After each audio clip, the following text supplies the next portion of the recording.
नमस्कार.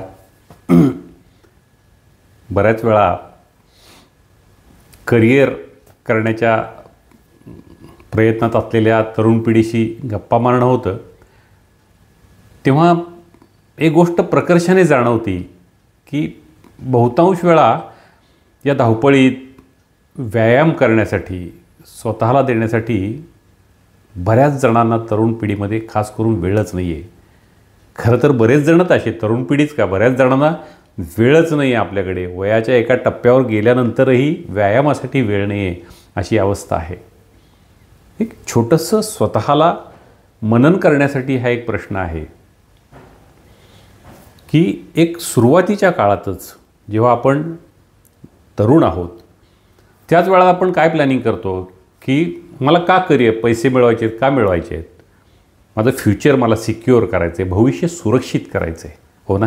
म्हणूनच आपण पैसे मिळवतो, त्याचं आर्थिक नियोजन करतो, कुठे कुठे फंड्स कसे कसे आपण ॲलोकेट केले पाहिजेत, कशा पद्धतीनं आर्थिक नियोजन केली पाहिजे, गुंतवणूक कशी असली पाहिजे, याचं नियोजन आपण लवकरच्या कालावधीतच सुरू करतो. का?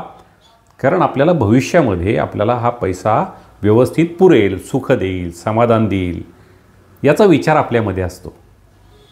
मग जर ही गुंतवणूक आपण पैशाची भविष्याच्या सुरक्षिततेसाठी करत असू, तर जे शरीर घेऊन आपण अंतापर्यंत जाणार आहोत, त्या शरीराच्या नीट राहण्यासाठी, स्वस्थ राहण्यासाठी आपण काय गुंतवणूक करतो आहोत, याचा पण कुठंतरी विचार झालाच पाहिजे ना.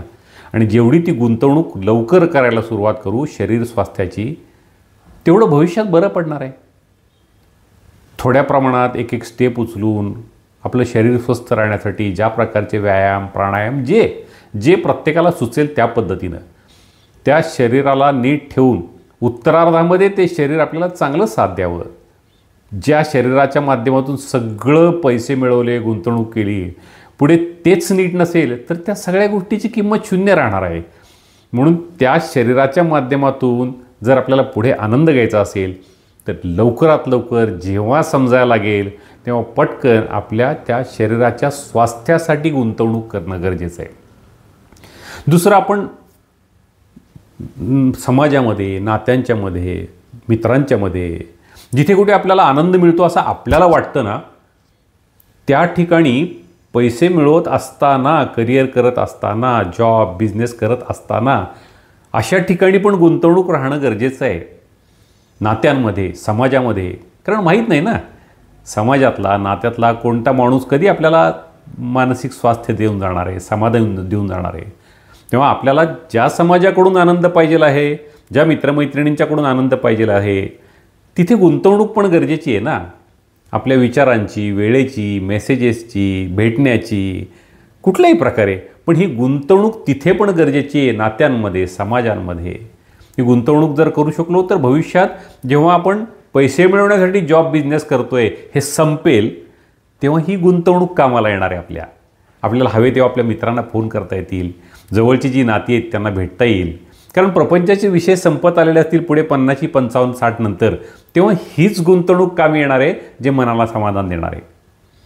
आणि शेवटी अत्यंत महत्त्वाची गुंतवणूक, जी खरी गुंतवणूक आहे पृथ्वीवरती, हे सगळं जेव्हा एका बाजूला चालत असेल तेव्हा हा विचार सतत मनात पाहिजे की कुठंतरी एक टप्पा जीवनाचा असा येईल, 60, 70, 80, 90, 100 कुठल्याही वयाचा, जिथं या पृथ्वीवरचा फुलस्टॉप आपल्याला द्यावा लागणार आहे. या पृथ्वीवरचा जेव्हा फुलस्टॉप द्यायचा आहे तेव्हा आपली अवस्था कशी हवी आहे, त्यासाठी आध्यात्मिक गुंतवणूक जी आहे ती पण याच जेवढी शक्य तेवढ्या लवकर करणं गरजेचं आहे. मग आध्यात्मिक गुंतवणूक म्हणजे काय? फक्त काहीतरी डिमांड करून देवाला मागायचं आहे आणि भीती वाटते देवाची म्हणून काहीतरी करायची, ही गुंतवणूक काय? नाही.